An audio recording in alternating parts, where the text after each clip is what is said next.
This episode is sponsored by BetterHelp. All right, it's officially November, and that means daylight savings just happened, which means it is dark AF by like 5:30. So we need to combat this, okay? We cannot be doing the winter blues this year. No one has time for that. I told my therapist that I needed to set up a plan. I needed some goals, some things to look forward to. Her and I brainstormed it, and I feel like we came up with something that is really going to get me through this winter. That's why I love my therapist, because she is somebody that helps me work through all this stuff. And she knows me so well because I've been seeing her for 5 years. If you have wanted to give therapy a try, I definitely suggest it. It's one of the best things I ever did. Our listeners can get 10% off their first month with BetterHelp. So if you go to betterhelp.com/wifeofcrime1, you'll get 10% off your first month. You can try it. You can change therapists at any time. It's super easy and it's all online. BetterHelp.com/wifeofcrime1 for 10% off your first month. We all love a legendary comeback, and Degree Original Cool Rush is back and better than ever. Cool Rush isn't just a scent, it's a movement, a fan favorite that delivers bold, fresh vibes and all-day sweat protection. Whether you have a man that spends hours in the gym, heads into the office early, or is just trying to stay fresh on a long day, Cool Rush has their back. Head to your local Walmart or Target and grab Degree Cool Rush, the fan favorite scent from the world's #1 antiperspirant brand. This podcast is an unscripted, unedited conversation about true crime. We take the cases very seriously, but I don't take myself seriously at all, and neither should you. Welcome to Wife of Crime.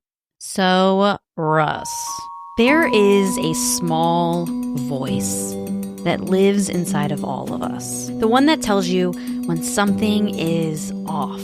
But a lot of us are sometimes afraid to listen to it, to trust it. That voice is our intuition. So when a 30-year-old woman goes missing, her family knows immediately something's wrong. So they fight like hell to get justice for her. This is the case of Anne Marie Fahey.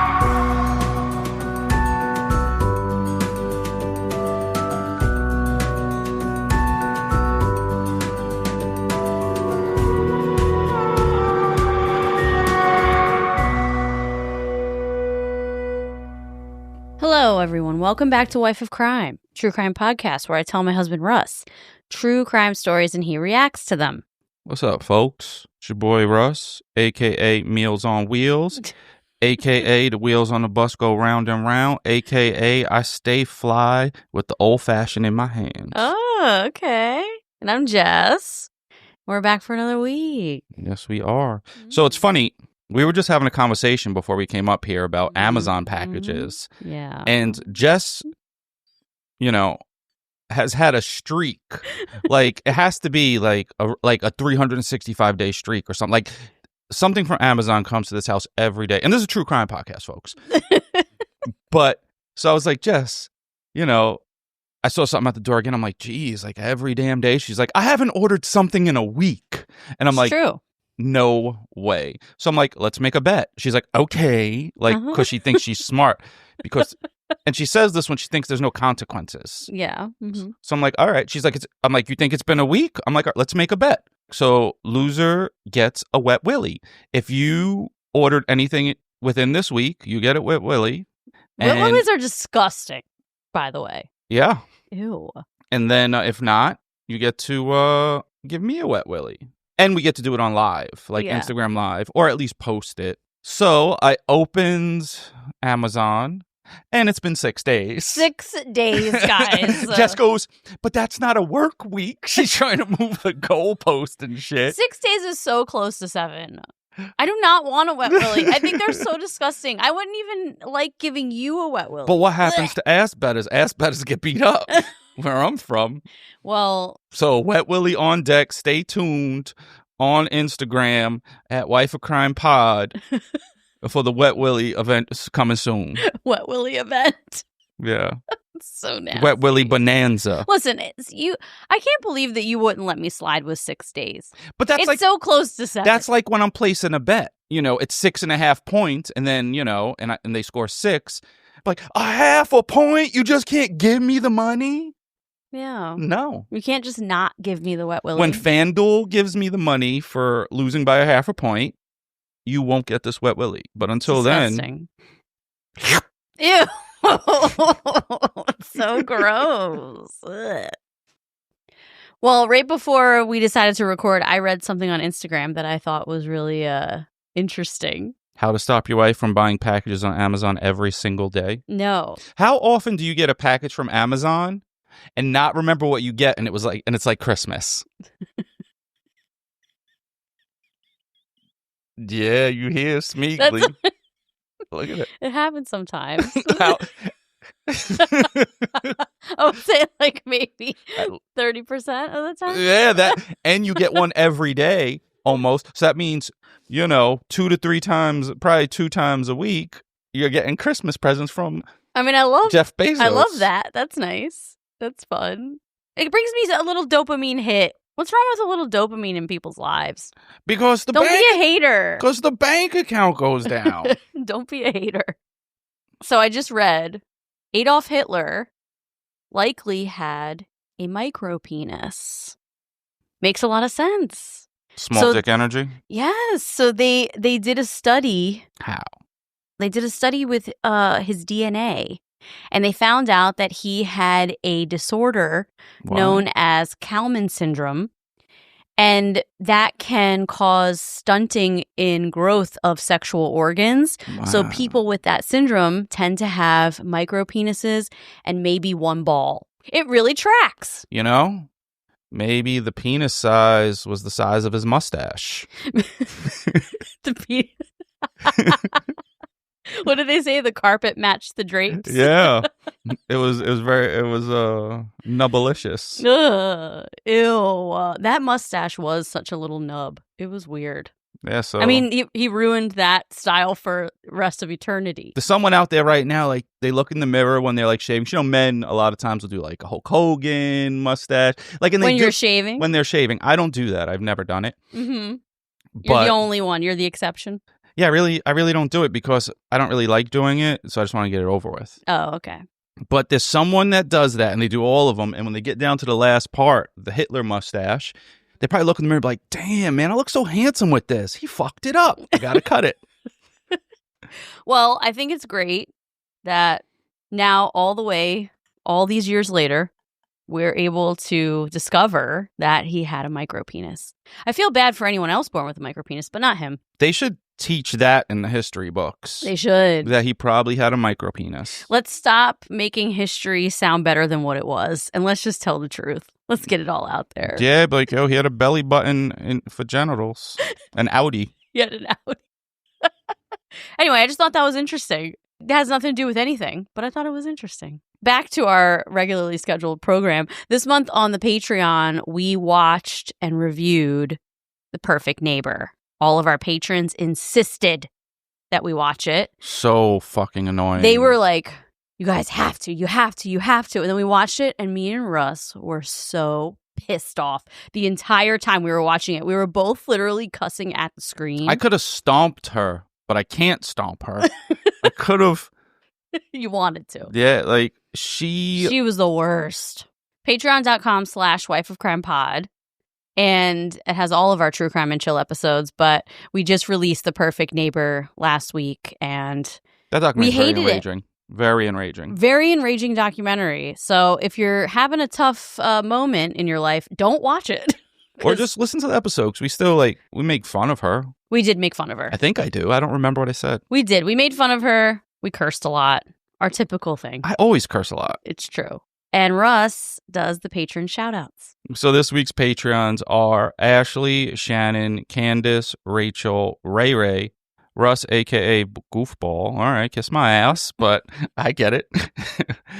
Jen, Brianna, Debbie, Nikki, Yael, Coffee Monkey, Stephanie, Kelsey, Ashley, Sam, Katie, Aussie Jules, and Tanika voted for us. So Tanika is very smart. So thank you guys. Wait, thank you. Grab this beer. Hold on, because I got an old fashioned in my hand, but I got a beer too. In a koozie. We should make koozies. We should make koozies. You guys want Wife of Crime koozies? That would be fun. Yeah. I got to find a place that will distribute them. Yeah, because we ain't trying to stock 5,000 koozies in the house. No, we're not. So cheers to you guys. Cheers. Thank you guys so much, all of our new patrons. I hope you enjoy the True Crime and Chill episodes over there. If we ever go to like one of these cons or something, or maybe we could like bring koozies and give them away. You know how long we've been saying if we ever go to one of these cons, like Crime Con? They invited us on the cruise, but that's a nightmare. We've been saying it for 6 years. I don't know if we're going. Probably not. Probably not. You know, but they sent us something to go on a cruise, like a true crime cruise. Yeah. But that's a nightmare. Yeah, that's Russ's nightmare. I don't want to be on a cruise stuck there with people that know me and I don't know them. Yeah. That's crazy. That is your social anxiety nightmare. Yeah, and then like I'm very recognizable currently at the moment because I roll around. Yeah. Before, I could blend in. Average 6-foot white dude, extra handsome, but I put a hat on and glasses with a disguise. So anyway, I also do, what's that called? Reviews. You also have been doing review of the week for a very long time. Yeah, so this week's review is from just someone with a lot of letters for a name. Mm-hmm. And they don't make sense. It's kind of like an Albanian name, like a D and a G, or like shout out to Rosetta and every family member that has a D and a G close together in their last name. But whatever, the letters don't work. Mm-hmm. And that's probably why the Albanians are always so angry when I was in high school and wanted to fight everybody. Like no one could pronounce our fucking name. Rosetta's definitely going to message you after this. Yeah, because she's aggressive, because she's an Albanian. Rosetta is my best friend, by the way. Probably somewhere else in the world, there's probably like really peaceful, calm Albanians. But in New York, man or woman, they all want to fight. All of them. God. So anyway, this review says, Russ is my husband. Oh. Shout out to you, boo. Title for attention. My husband, Dalton, who hates all of my podcast choices, has been turning up the volume on WOC. I originally was pulled in by the banter, but returned for the stories and opinions. Selfishly, I want y'all to post daily because on our move from Georgia to Texas, we've almost listened to them all. Keep it up. We love Lil Weezy and the Mold. Love Shannon and Dalton. Oh, that's nice. I love that. Shout out to you guys. I don't like any of Jess's podcasts either, and I really don't listen to true crime. Oh, you don't like any of the ones I listen to? Yeah. Oh, I listen to great podcasts. If you guys ever want any podcast recommendations, hit me up. Be careful. I have a million that I listen to. Maybe you should make a post because people are going to ask you individually now. Well, I did make a post on TikTok of all of my favorite true crime podcasts. I put that on TikTok, so you can find it on there. I like Radio Rental. Yes, it's a good one. Even though I don't believe in ghosts, there'll be some ghost stories there. Sometimes there are, yeah. It's interesting that she said she came for the banter and stayed for the stories. That's actually rare. I feel like people come for the stories and then they don't like the banter at first and then they end up staying for the banter and the stories. But to come for the banter, that's an interesting take. I think that probably the people that come for the banter are probably a little more casual than the diehard true crime people. So they probably don't write a review. They just come chill out, relax. People that are diehard true crime people are like, why are you talking about anything but death? That's what they're saying. Yeah, in their head. Well, a lot of we need someone to die. A lot of them leave. They don't stick around very long. In the words of Friday movies, bye, Felicia. Bye, Felicia. Okay, let's get into it. This one is a doozy. You ever get that uneasy feeling that creeps in out of nowhere?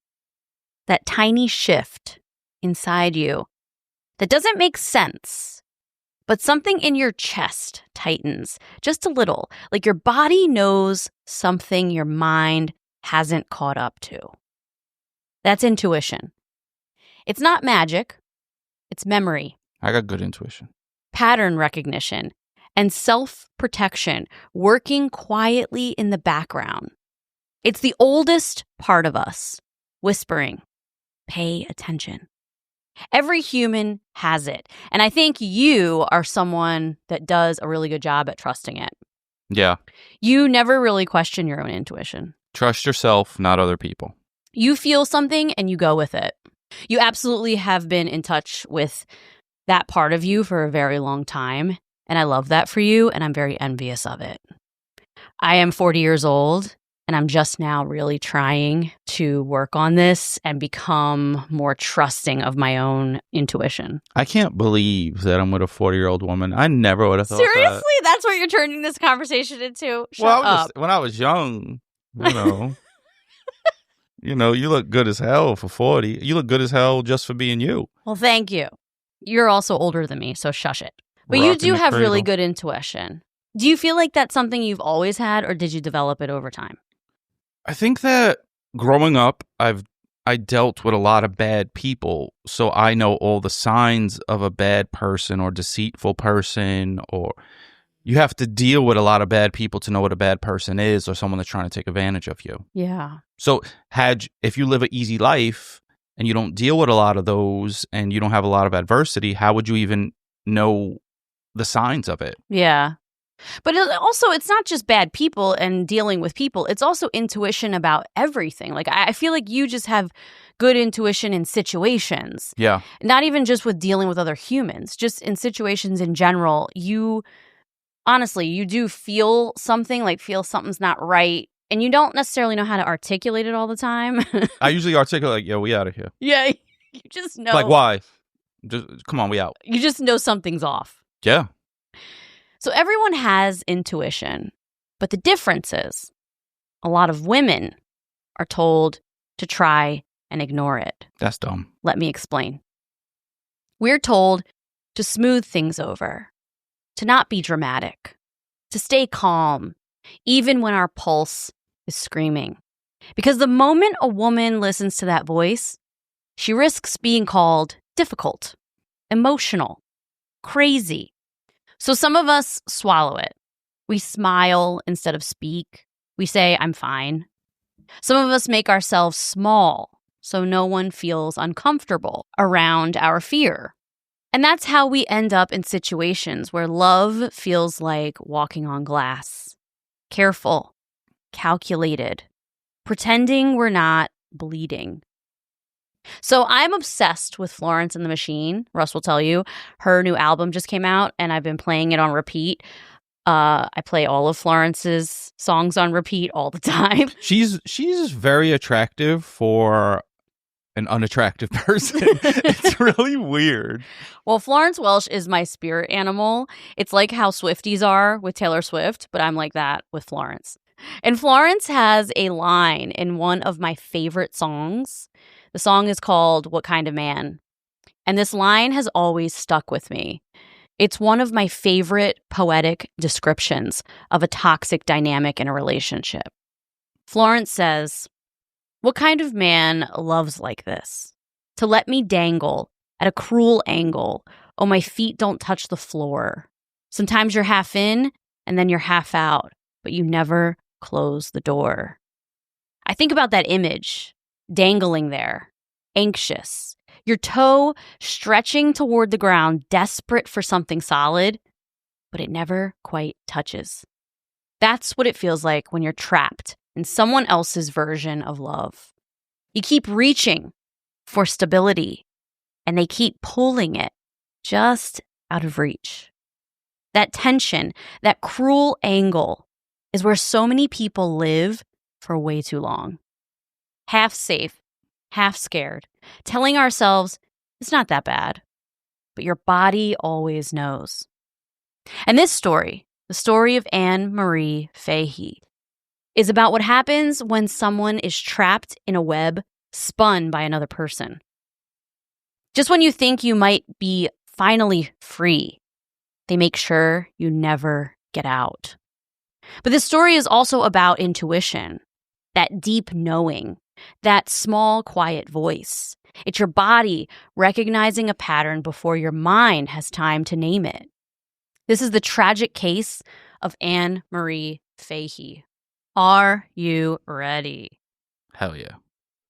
It started with a door, a locked apartment door in Wilmington, Delaware, that Anne Marie's family never should have had to open. It's Friday night, June 18th, 1996. Anne Marie Fahey's brother Brian stands outside her apartment, knocking. Standing beside him is her boyfriend, Michael Scanlon. They've both been calling her all day, but there's been no answer. By the time they get here, that quiet worry had turned into something heavier. The lights are on inside. Her car's parked out front. Everything looks fine until the door opens. Her brother Brian, after knocking for a couple minutes, jiggles the door handle and is surprised that it turns. The door's unlocked. So they walk in. The air hits them first. It's warm, stale, faintly sour. That's wrong already because Anne Marie hated mess. She wasn't just tidy. She was obsessive about it. The kind of woman who wiped down the counters twice, who folded paper bags before throwing them away, who once told her sister she couldn't sleep if the kitchen sink wasn't empty. Who probably makes you take off your shoes when they come in their house. Probably. I don't go in anyone's house that makes me take off their shoes. If I have to do that, I will never go back. That's true. You don't. Like, all right, I get it. You have this germ thing. Mm-hmm. But get it, I'm not coming back. Anne Marie was sterile in her cleanliness. But tonight, there's a smell, like something left out too long. On the counter are takeout bags rolled at the top. She'd never leave takeout bags out on the counter overnight.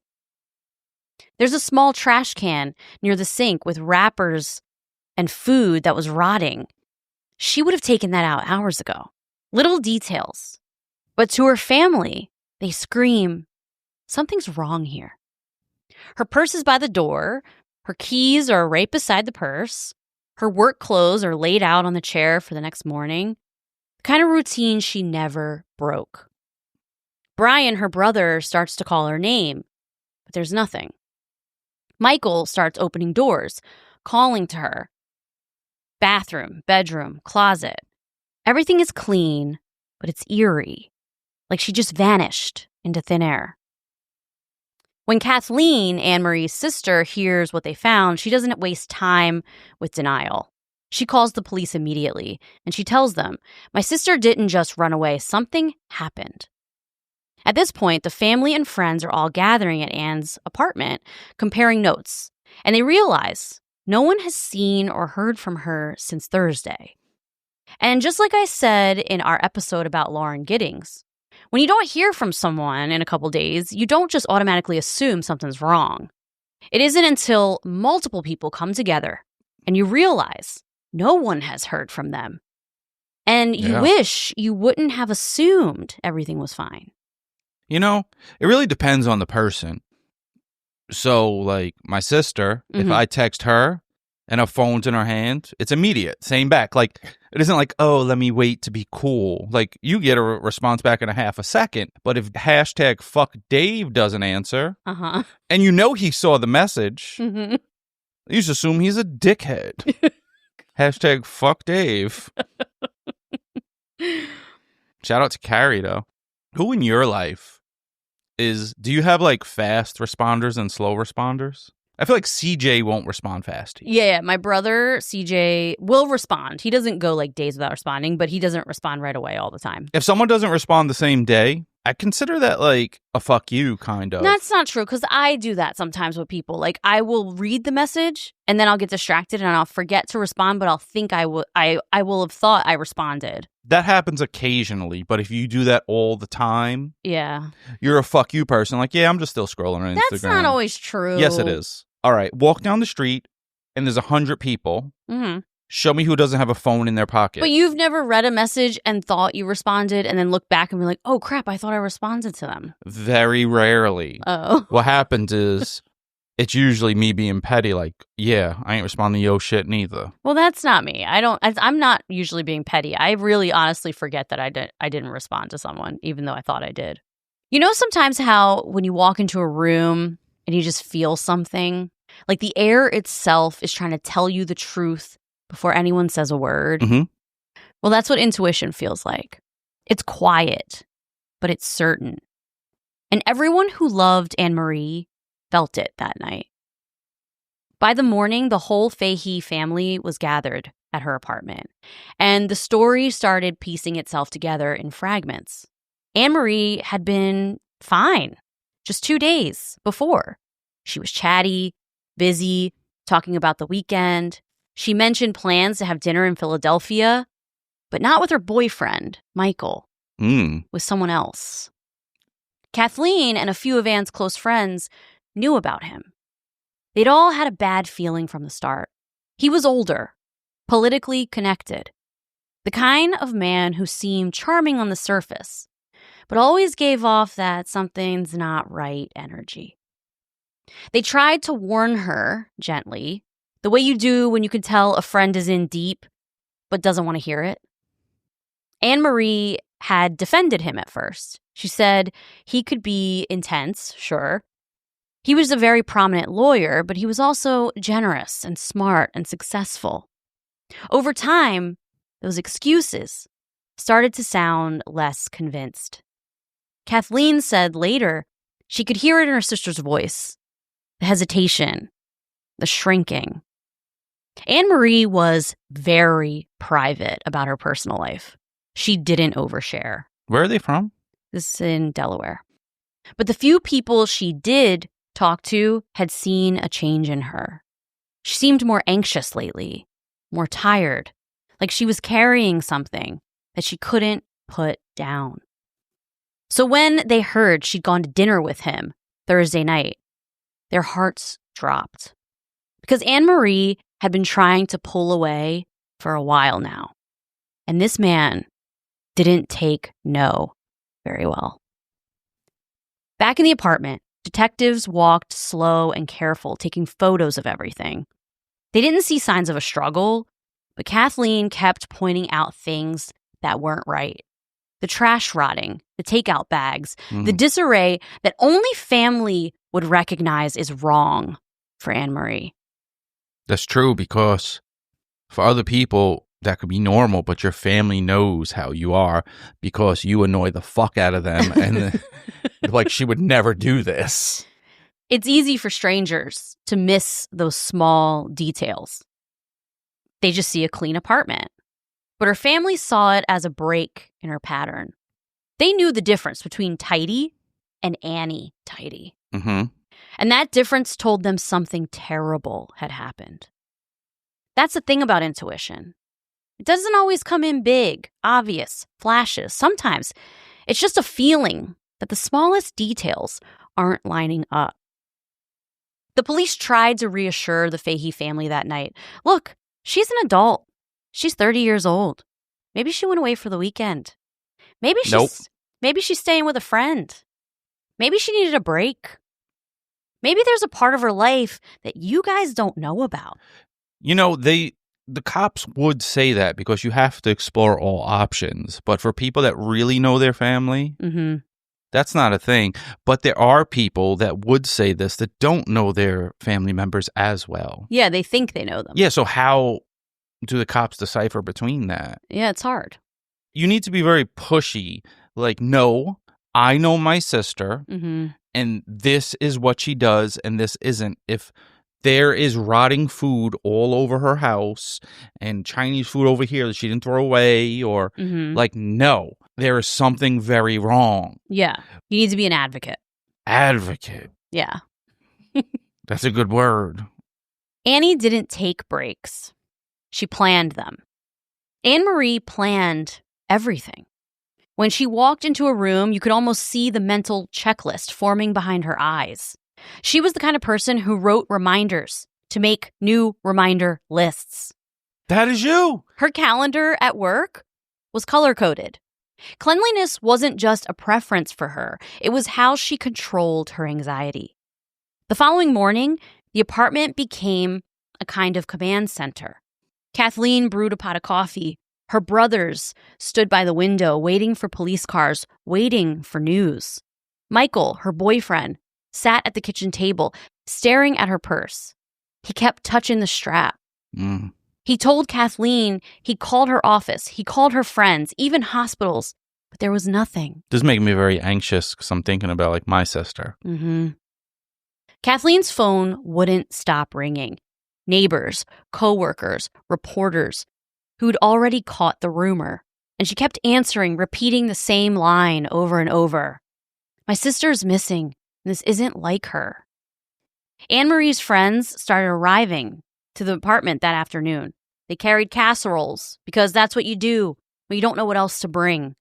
They stood in small groups, whispering. Everyone was remembering something, an uneasy comment Anne made, a phone call that sounded a little off, a look in her eyes the last time they saw her.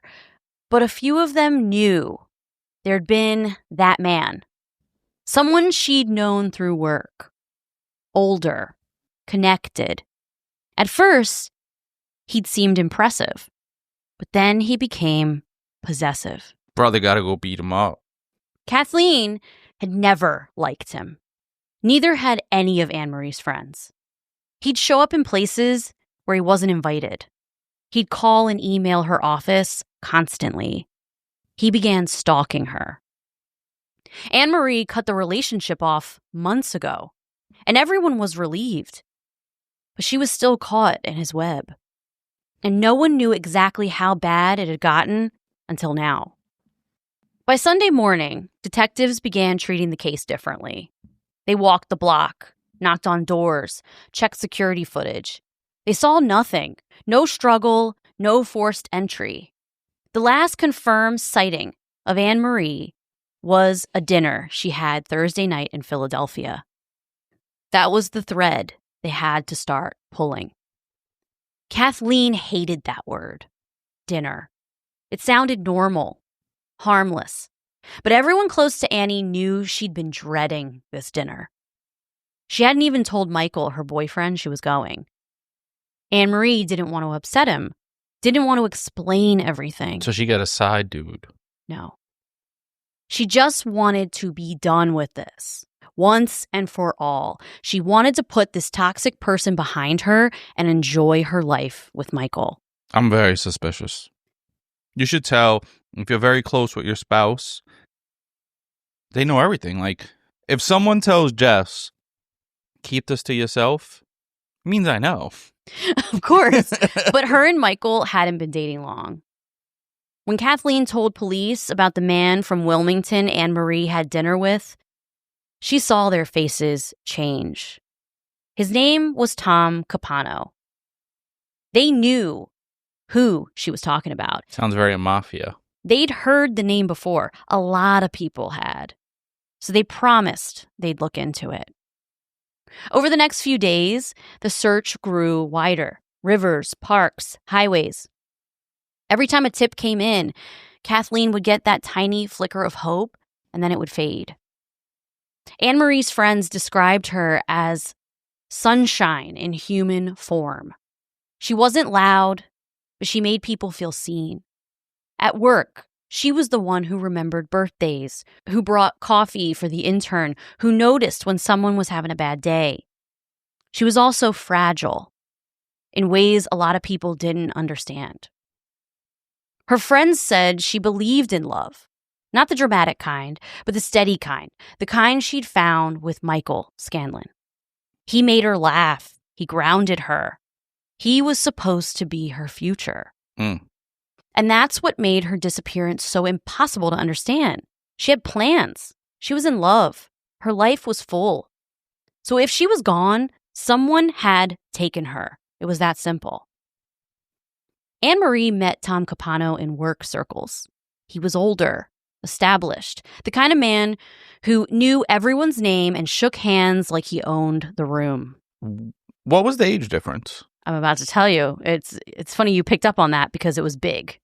It was 17 years.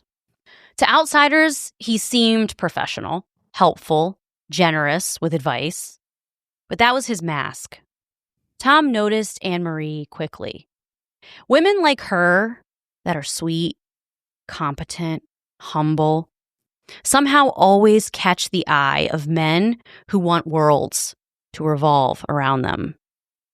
At first, he was flattering to her and almost fatherly, because like I said, he was 17 years older. How old was he? He was 47. She was 30. He complimented her attention to detail, the way she kept the calendar flawless, her calmness under pressure at work. It didn't feel dangerous in the beginning. It felt like Tom truly respected her. Anne Marie was the scheduler for the governor of Delaware. She was surrounded by politicians and lawyers. She organized high-profile lunches and dinners. She lived in a world full of men like this. Annoying people who are full of themselves. Yes, men with power. I mean, there are some good politicians, but there's a lot of bad ones. But you got to be a little cocky to believe that you could step in and represent, like, an entire state. I think I could. Oh, I think I could. So maybe... I think I could jump in and be the Bronx Borough president. Ruben Diaz was. Shout out to Ruben Diaz. I know a lot of people who know him. Uh-huh. And I think I could be the Bronx Borough president. I think I could legitimately win. Wow. Like, if I went there, Uh-huh. I know enough people. Okay. I think I legitimately win, and I'm a regular dude. Maybe the world needs regular dudes. They're like, what are you going to do about this? I don't know. What do you think? And I'm like, all right, how about we try this? But if it fucks up, I tried, and now we'll try something new. Yeah. That's the problem. No one admits, like, they made a mistake. Yeah, there's a lot of egos. Because everyone says, this is the solution. Mm-hmm. You don't know that until you try. It's true, you don't. Tom Capano was the kind of man who looked like he had it all. He was the polished attorney, the devoted father, a very respected name in Delaware politics. He was married to Kay Capano, a kind, steady woman who stood by him for years, raising their 4 daughters while he built his reputation. On paper, they were the perfect family. Elegant dinners, private schools, holiday photos that looked like a campaign ad. But behind that carefully curated image, Tom built his world on control. He thrived on power in his marriage, in his work, in his extramarital affairs, in every relationship he touched. His charm was practiced. His generosity was strategic. People mistook his intensity for passion, his confidence for leadership. But what he really demanded was obedience. At home, his temper ruled the room. At work, his arrogance filled it. And when anyone, including the women who loved him, dared to step outside his control, that polished exterior cracked, showing something cold and dangerous under the surface.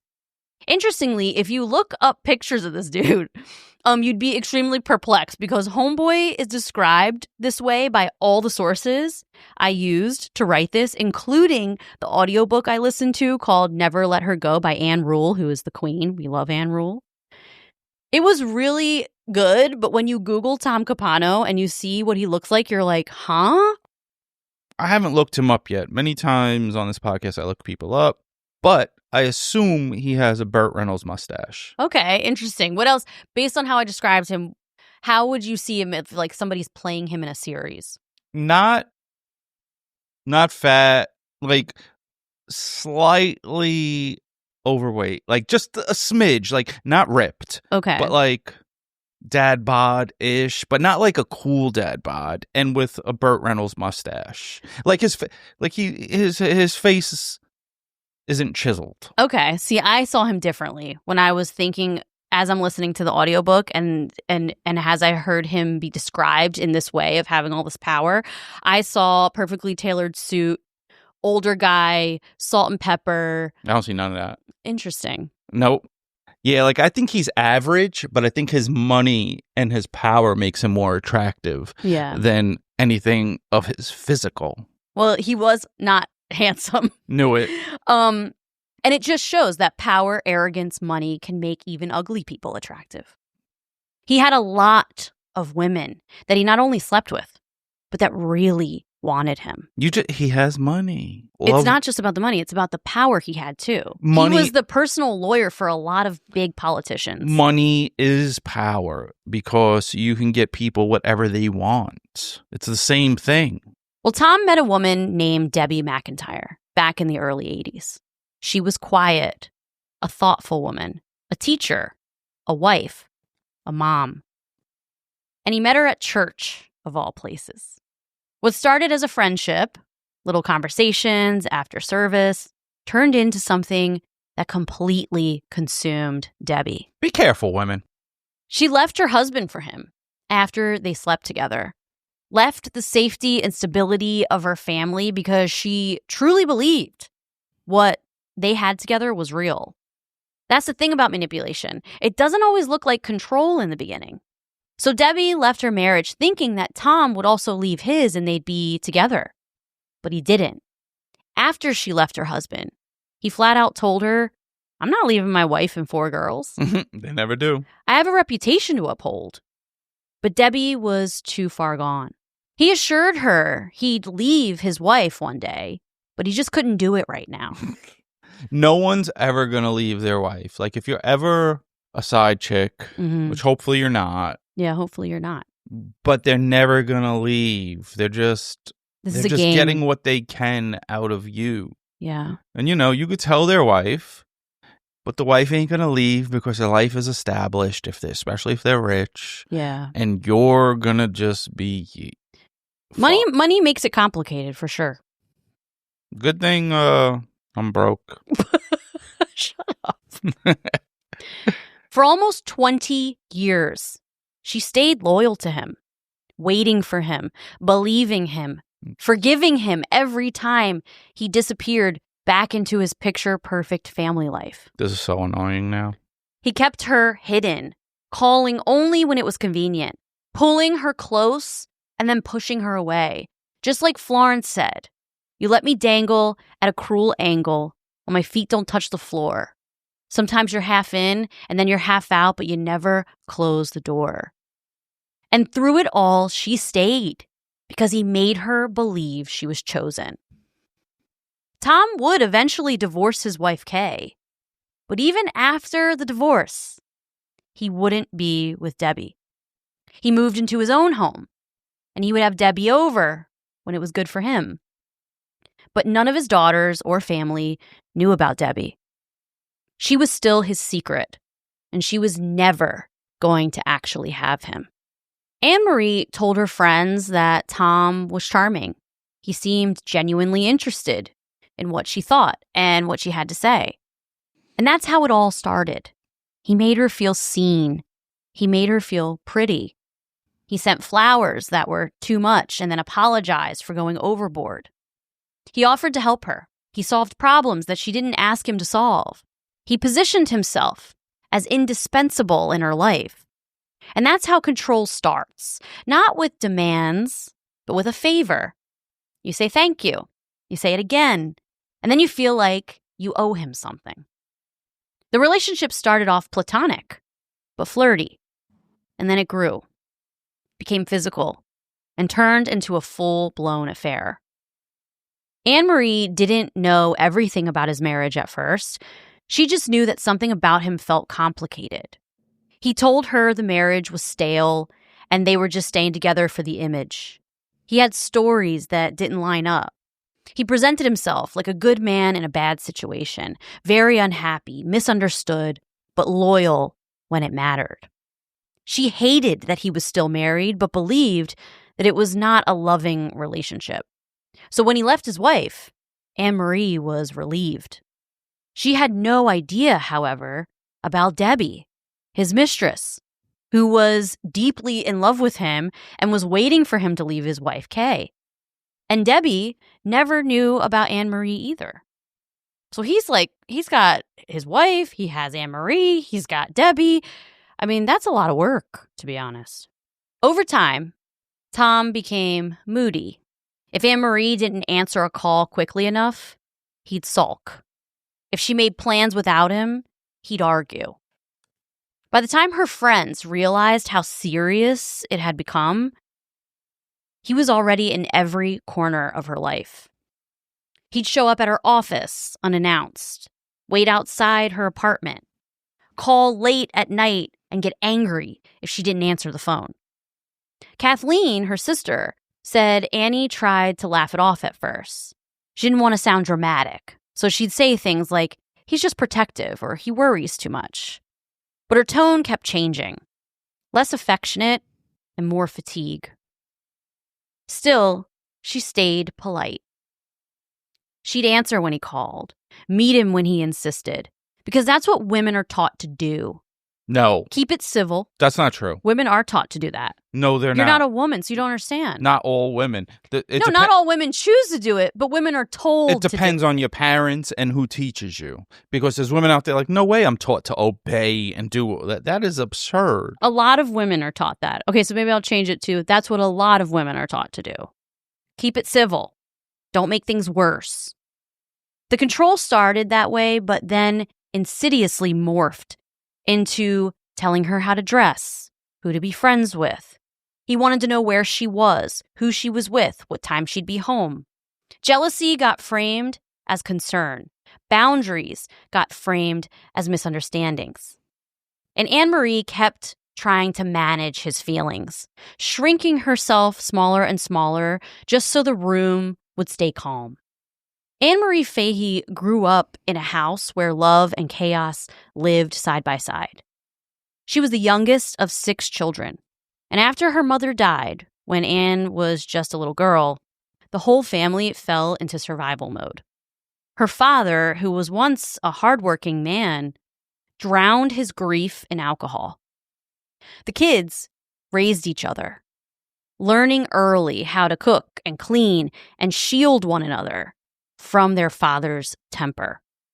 He would be incredibly cruel when he drank, cutting words that stuck like splinters, always reminding them of how little control they had.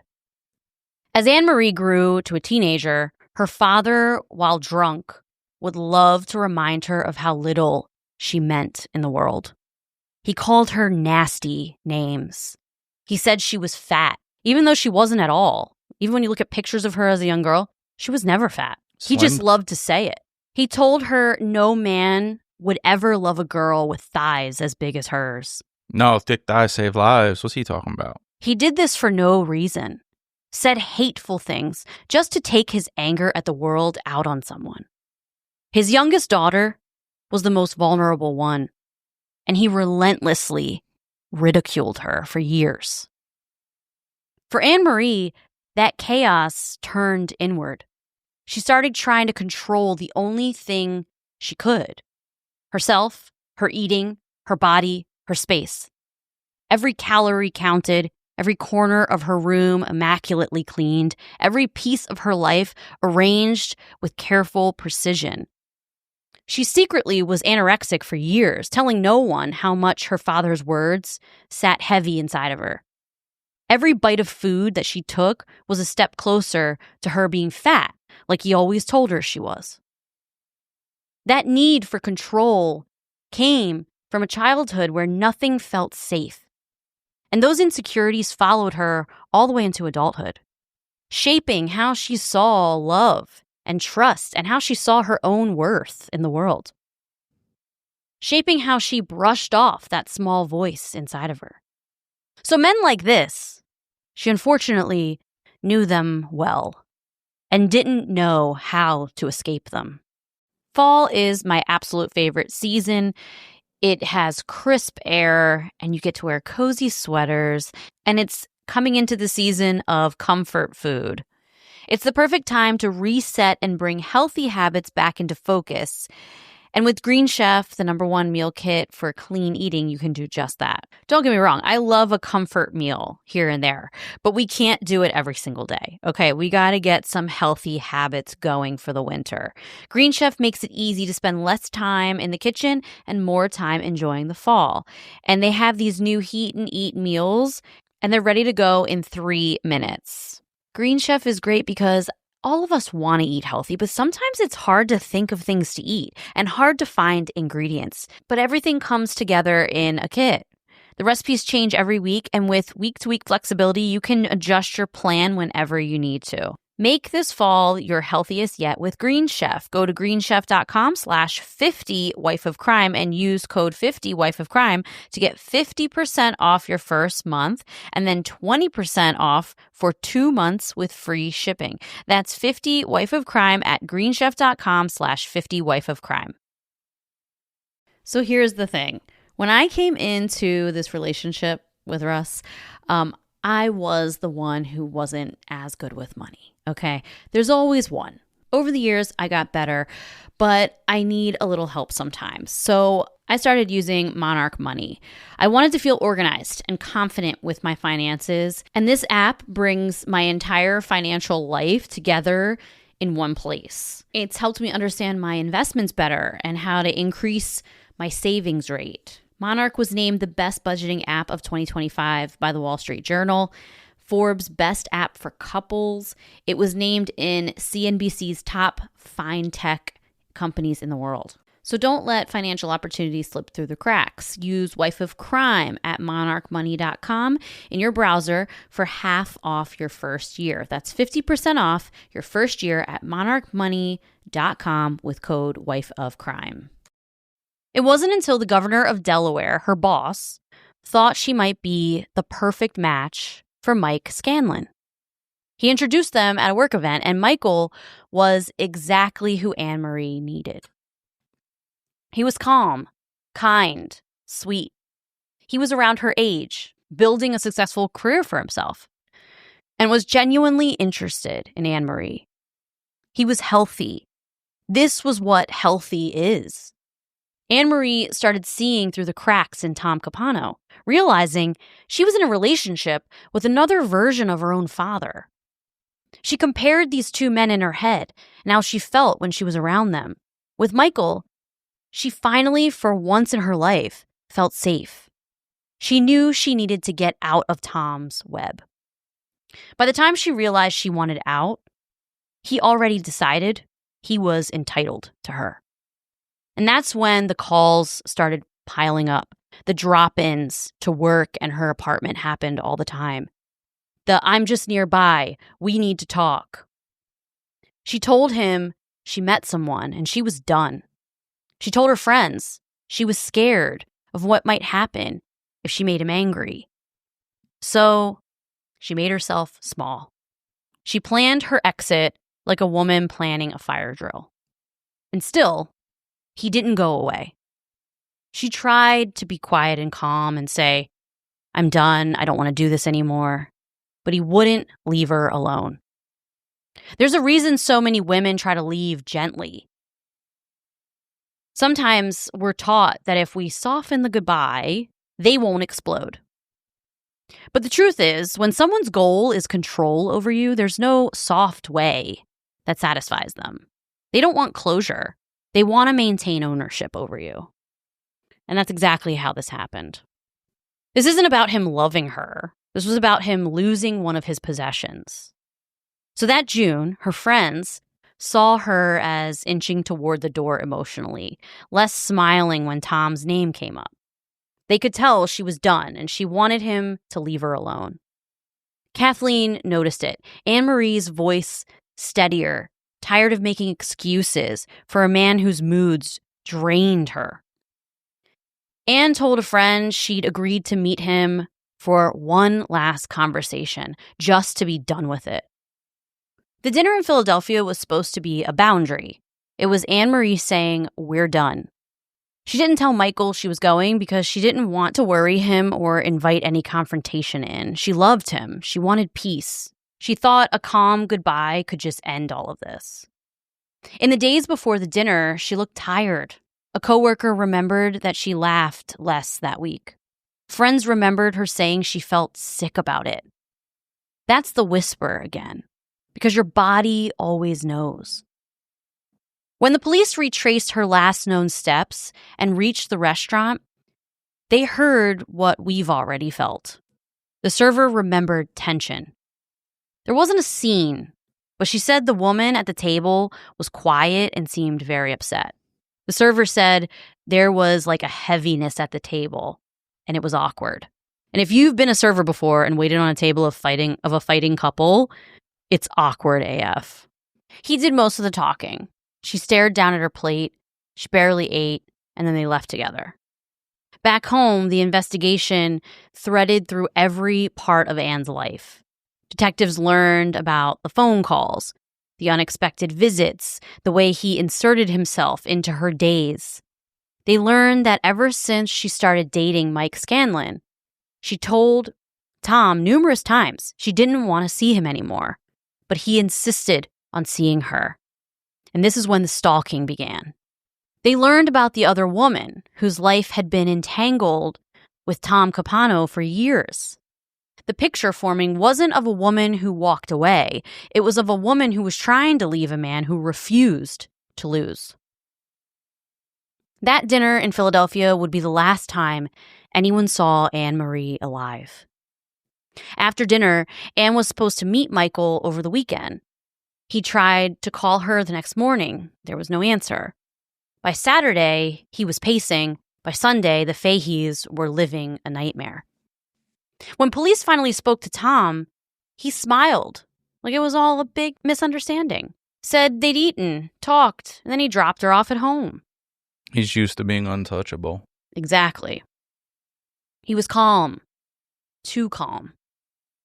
It was the kind of confidence that only comes from someone who's used to always being believed. Listen, let me tell you one thing. Man or woman, confidence is attractive. Whether you're, even from an ugly person, they become attractive. Well, that's the case here, because like I told you, he was ugly. Yeah, this dude, you're my, to me, he has a fat face with a bushy mustache. He wasn't fat. Well, no, just his face. You haven't looked him up yet?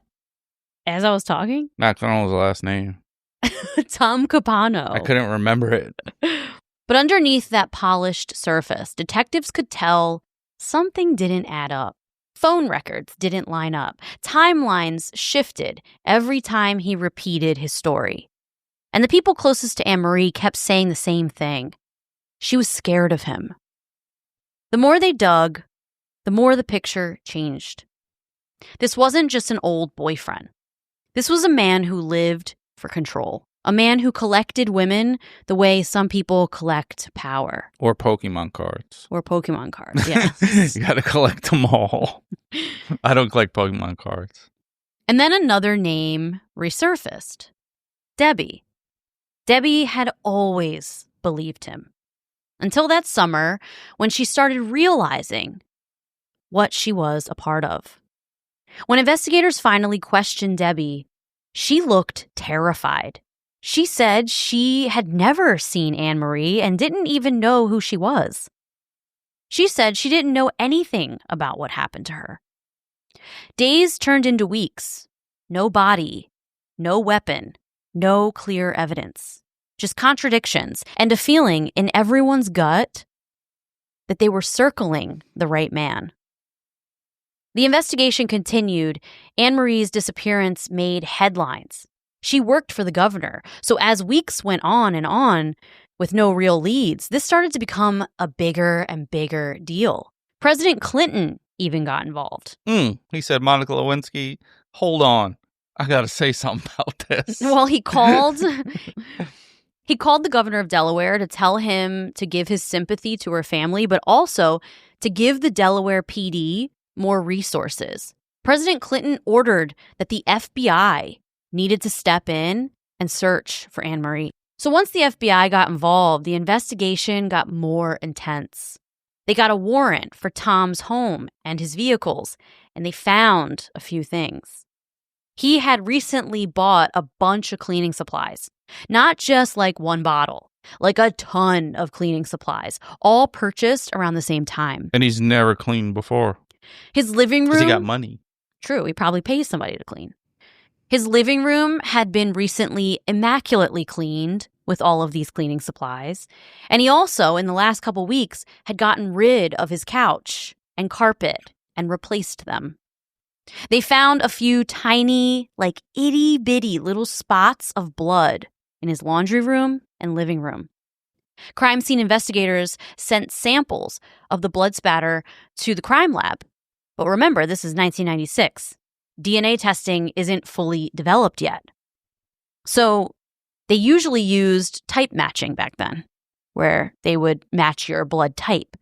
And this is 96, so DNA testing was like in its infancy, pretty much. Yeah, we didn't have full science. We had like half a science. Yeah, like half. DNA shop would have locked that shit down early back then. 96, that's when the Yankees won the World Series. We was already established. Yeah, exactly. Shout out to the DNA shop. Look them up everywhere. #DNA shop. #DNA shop. The problem is Anne Marie is missing. So they can't just go and get a sample from her body. And when CSI went to her apartment to try to find anything, like any type of sample that they could to be compared to the blood in Tom's house, they couldn't find any. Anne Marie was so incredibly clean that there was nothing. That's wild. Maybe homie had someone clean it. No. She was that clean. She was that clean. There was no hair in her brush, no dirty tissues in her trash cans. No way. No, seriously. No, this sounds like a cleaner went in there. What's that? I used to watch some show on HBO, The Cleaner. Was it like Ray David Donovan. Duchovny? Ray Donovan? Wait, what's the dude from X-Files? Oh, I don't. David Duchovny. Yeah. Ray Donovan was a cleaner. You gave me the remix, so I said Ray Duchovny. Maybe it was a cleaner. Maybe, but her family knew she was like immaculately clean. So I don't know. But you like to clean and your hair is everywhere. I pull it out of my underwear very often. True. Yeah.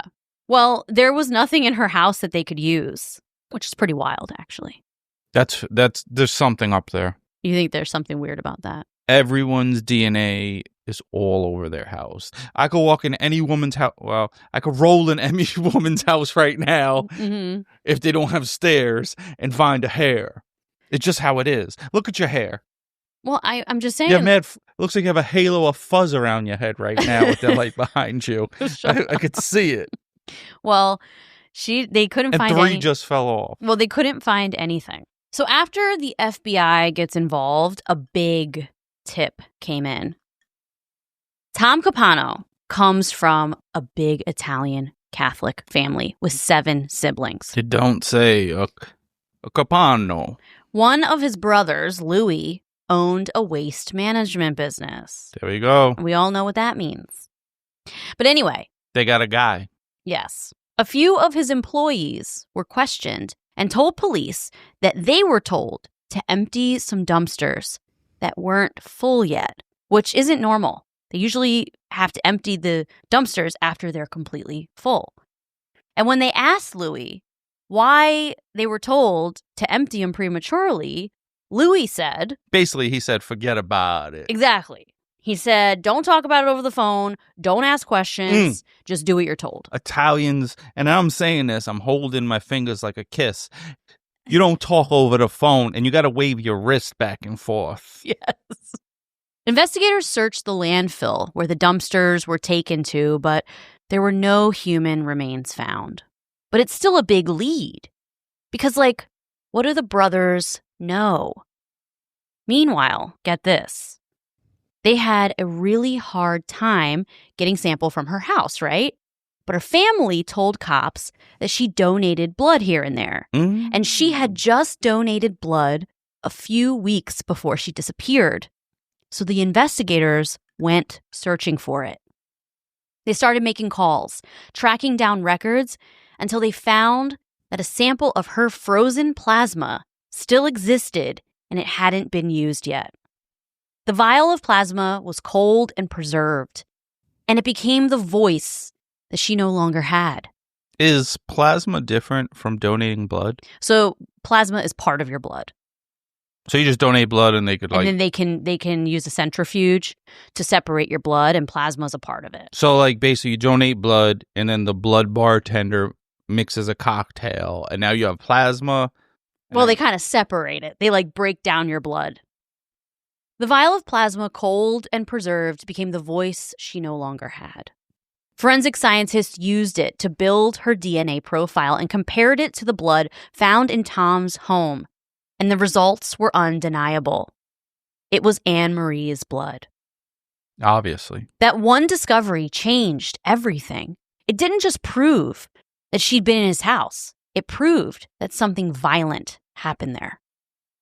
Although this was huge, they still have no body, no weapon, no witnesses, and no way to link everything together.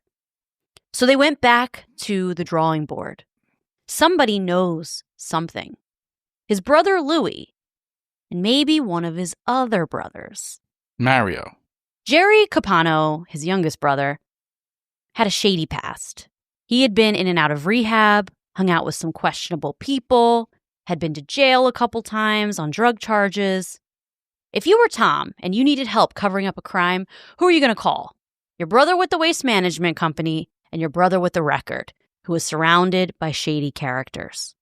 So investigators honed in on these two, and they found out that Jerry had a boat. They began putting pressure on him. Because of his past issues with drug charges, the FBI told the ATF to raid Jerry's house. Not really looking for drugs, but just as a way to scare Jerry and get him vulnerable. So when the ATF raided his house, they found coke, weed, and a ton of guns. Wow. Wait, what state was this? Delaware. They used this as leverage, and Jerry cut a deal. He agreed to 3 years probation and told investigators a crazy story. He told them that in February, Tom came to him distraught, saying that there was a couple that is trying to extort him, and this couple is threatening to hurt his family. He told Jerry he needed $8,000 and one of his guns. And he told Jerry that if these people hurt my family, I will kill them, and I need to use your boat to get rid of everything. Now, this is February. Anne Marie goes missing in June. This shows how long he'd been planning this. This couple that was extorting him, quote unquote, that was Anne Marie and Mike. Jerry's like, okay, you're my brother, I got you. But he also knew his brother. Tom wasn't about that life. He was a lawyer. He was in politics. He was no gangster. He was a nerd. Jerry said, yeah, I'll help you, but he didn't actually believe him. He kind of thought he was just acting like a tough guy. You know the type. Until 4 months later, on June 28th, 2 days after Anne Marie goes missing, Jerry gets a frantic phone call. Tom said, I need the boat. Jerry told his brother, I don't want to know the details. But he said, was it the couple? And Tom said, yes. So Jerry drove to Tom's house to pick him up. And when he gets there, he not only picks up Tom, but also a very large igloo cooler wrapped in a chain. They loaded the cooler onto the boat, and they drove the boat out into the water about 75 miles offshore. They threw the cooler into the water, but it wouldn't sink. Jerry told cops he then grabbed his shark spear gun and shot the cooler, hoping to puncture holes in it to make it sink, but it didn't work. They had to pull the boat up close to the bobbing cooler, and Jerry said at this point he didn't want to see what his brother was going to do, so he turned his back, and his brother opened the cooler. He said that he heard Tom gagging and throwing up. And after about a minute or two, Jerry turned back around and he saw a foot sinking down into the water. They then pulled the cooler apart as they drove the boat back to the dock, and they started throwing pieces of the cooler overboard. Jerry says when they got back, they moved Tom's couch and threw it in one of the dumpsters at Louis' garage. After this, cops were able to confirm that Tom bought an igloo cooler matching the one Jerry described. He used his credit card to buy it in April, 2 months before Anne Marie disappeared. So this whole situation with Jerry striking a deal and confessing, this divided the Capano family. Tom saw his brother as a snitch, and so did half of the siblings.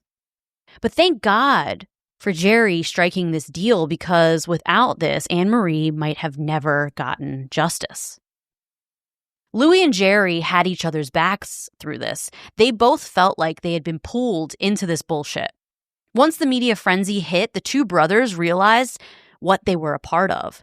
This wasn't some couple extorting their brother Tom. It was a young, innocent woman. The two of them were livid that their brother not only did this, but pulled them into it as well. Imagine that. I'd be pissed off, like, bro, this is ridiculous. Yeah. I mean, they're... Like, I got your back. Like, if we could fix some shit. But if you're murdering people... You're murdering a young, innocent woman. Like, you're taking this chance... And then you're pulling them into it. Yeah, no. Like, if you're murdering someone, this is on you, bro. Yeah. Like, if you're trying to do some bullshit, a little scheme, I might could take a chance. But murder? Yeah. The brothers told police that not only did he dispose of the furniture and the carpet and the body, but he also disposed of a gun. How do they know? It was in one of the dumpsters. That's so stupid. Finally, after a year and 5 months, that's how long this investigation went on, police arrested Tom Capano for the murder of Anne Marie Fahey. They concluded, based on microscopic blood spatter found in the living room in Tom's house, that Anne Marie most likely died from a gunshot wound to the head. Wow. So they began looking at everyone who is in Tom's circle who owns a gun and counting all the guns around him, trying to find the gun that was missing. And they accounted for all of Jerry's guns, all of Louis's guns. But there was one person who owned a gun that couldn't be accounted for. Debbie. The gun was registered to Debbie. So they brought Debbie in. Debbie Downer. And Debbie truly was brainwashed by this guy. Once this all started hitting the media, Tom admitted to her that he had been having an affair for a little over a year with Anne Marie, but he insisted that he had nothing to do with Anne Marie's disappearance. He told her that she had a new boyfriend now, and they stopped seeing each other. And she was now in a relationship with Michael Scanlon, and Debbie believed him. She loved him. Debbie was loyal to him. But Debbie told police that in February of 1996, Tom asked her to buy a gun for him. He told her the same extortion story that he told his brother Jerry.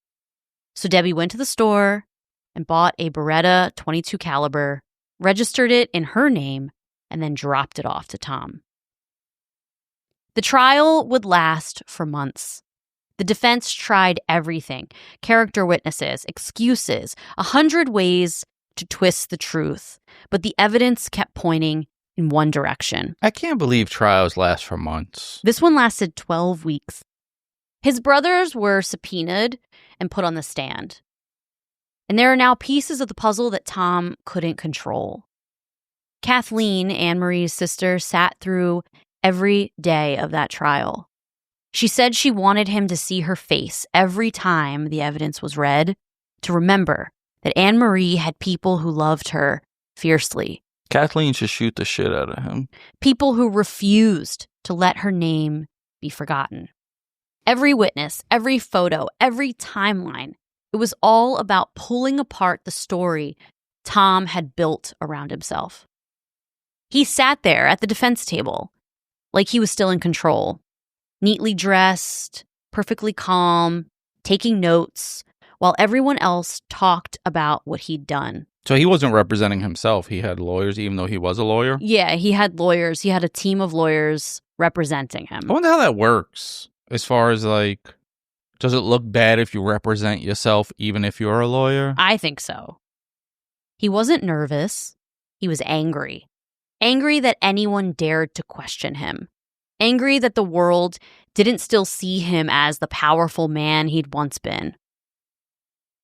And then he did what no one expected. A backflip. He testified in his own defense. He told the jury that Anne Marie's death was an accident. He said there'd been an argument, and that Debbie, the woman who loved him for 20 years, had been there that night, and that she brought the gun, and that she shot Anne Marie by mistake. Bullshit. I mean, Anyone with half a brain would know that. That he, poor Tom, had panicked and tried to clean up the mess. Imagine Debbie sitting in the courtroom listening to this man blame her and accuse her of murder. Debbie had been loyal to him for decades. She lived in the shadows, loving a man who never fully belonged to her. He controlled her with the same cruelty he used on everyone: guilt, charm, half-truths, and constant reminder that she owed him something. She believed him when no one else did. And when his world started falling apart, he threw her under the bus without a second thought. The jury didn't buy the story, obviously. The evidence didn't match, the timeline didn't fit, and most importantly, they knew Debbie didn't deserve that because she took the stand too, and they believed her side of the story. When the prosecution finally stood to deliver their closing argument, the courtroom was silent. After months of testimony, the brothers, Debbie, the forensic experts, it all came down to one question. Who was Tom Capano really? The prosecution told the jury this wasn't an accident. It wasn't a crime of passion. It was a calculated act by a man who couldn't stand losing control. They walked the jury through the evidence step by step. Every piece pointed to premeditation. They reminded the jury that Tom had everything: money, power, a respected name, and yet he believed he could manipulate, intimidate, and outsmart everyone around him, even the system that was meant to hold him accountable. Anne Marie wasn't his first relationship built on control, they said, but she was the first woman who finally told him no. They told the jury this case wasn't about murder, it was about entitlement, about a man who believed that if he couldn't have her, no one would. They ended with a line that stayed with everyone in that room. Quote, Anne Marie Fahey is not here to speak for herself, but the evidence speaks for her, and it tells you exactly who took her voice away. When the verdict finally came, the jury found him guilty of first-degree murder. There wasn't a sound in the room, just a long collective exhale. Because after years of control, lies, and arrogance, he was finally somewhere he couldn't talk his way out of. After the verdict, the courtroom emptied and filled again for sentencing. For the first time in his life, Tom Capano no longer ran the show. The judge read through the evidence again. Each detail was a reminder of how deliberate this crime was. Members of the Fahey family gave victim impact statements, and he didn't flinch. No apology, no tears, same blank expression. Like the story didn't belong to him. Tom Capano was sentenced to death. Good. I didn't expect that. Oh, yeah. First-degree murder, they proved that he premeditated this. This whole premeditation started back in February. When you have to prove that, do you have to prove that he pulled the trigger or got someone to do it? No, he definitely pulled the trigger, and they proved that he planned it from February. He got Debbie to purchase the gun for him. He killed her and disposed of her body in his brother's boat. I mean, they were able to prove it all. Wow. So he was sentenced to death. Later, it was commuted to life in prison without parole when Delaware abolished the death penalty. When the hearing ended, the Fahey family didn't celebrate. They simply stood together, brothers, sisters, friends, just holding on to the truth that he could never hurt anyone else again. That's the thing about justice. It never really balances the scales, but it sets boundaries. It's the world saying enough. And for a family like the Faheys, that was finally something solid to hold on to after years of lies and loss. Tom Capano would spend the rest of his life behind bars. He died there in 2011, still insisting he was innocent, still rewriting the story in his head. But history doesn't remember him for the power he had. It remembers Anne Marie, her kindness, and her family's fight. We talk about intuition like it's some mysterious thing, like it's magic, but it isn't. Everyone has felt it. That pull in your stomach, that tightness in your chest, that little voice that says, something's off. And still, sometimes we talk ourselves out of it. We don't want to be dramatic. We don't want to seem rude. We tell ourselves, I'm probably overreacting. Not me. Well, you don't. I'm like, nope, I feel it. But I do. I'm definitely guilty of talking myself out of it. You need to figure out why you feel this way and why it's correct. To trust yourself because you're all you have. That is true. I mean, you have other people, but no, you don't have anyone better than you. That's what we've been taught, to be nice first and safe second. But intuition isn't there to make us nice. It's there to keep us safe. If something makes you shrink, listen. If someone's kindness feels like control, believe yourself. If your peace disappears every time you're around them, that's your signal. You don't owe anyone politeness. Never. When your gut is telling you to leave, you don't have to smile through discomfort just to keep the peace. Anne Marie felt that whisper long before she could name it. You can be kind and still say no. You don't have to light up the room and be the nice person. You could be a dickhead and leave and survive. You can be compassionate and still demand safety. All right, you could be compassionate and leave. You can be calm and still be fierce. Because that voice inside of you, the one that gets dismissed as overthinking or moodiness, that's survival, baby. That's wisdom passed down through every woman who's ever walked away just in time. So the next time your intuition speaks, don't explain it away. Stop trying to justify it. You don't need proof to leave a situation that doesn't feel right. Your discomfort is enough. Your instincts are enough. It's true. All you have is yourself, so trust it. Yeah. It's not easy to do. It's something that I'm currently working on, and that's why I made it kind of the theme of this episode, because for me personally, I don't trust myself. I haven't trusted myself for pretty much my entire life. I'm always questioning myself. I've always been a little insecure, and even in friendships with other women, I've had situations with even just friendships that turned out that I was being taken advantage of. And Russ will tell you. I told her. He's told me before, this person isn't good. And I don't listen. And I don't listen to my own gut. And I don't listen to him. Right. I keep giving people the benefit of the doubt. And over the years of doing this, I've learned that it's not good for you. So I'm working on it lately myself. Working on trusting my own instincts and my own intuition. And it's something that I feel like a lot of people need to do. We need to listen to that small voice. Or trust people that love you. So that's the moral of the story. Trust your own instincts and trust the people who love you. And if you feel... If they have a good track record and they haven't made bad decisions, you know? Yeah, that's true. But if they're acting on your behalf to advocate for you, then trust them. Because whoever lights up the room ends up in a podcast. Yeah. You know what I'm going to do? I'm going to break a light bulb. I don't think you light up a room. No offense. I am not aggressive. Mm-hmm. Majority of the time, you're not going to hear from me. I will observe and be like, this person is a piece of candy corn. Mm-hmm. And you can't even give them away.